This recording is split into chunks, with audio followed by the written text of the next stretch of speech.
கலையாத கல்வியும் குறையாத வயதும் ஓர் கபடு வாராத நட்பும் கன்றாத வளமையும் குன்றாத இளமையும்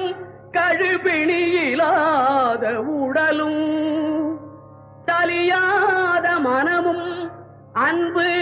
அகலாத மனைவியும் தவறாத சந்தானமும் தாழாத கீர்த்தியும் மாறாத வார்த்தையும்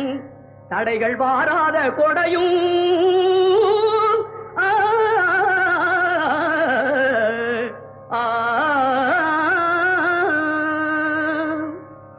தொலையாத நிதியமும்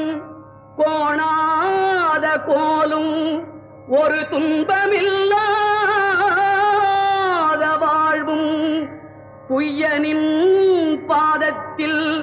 அன்பும்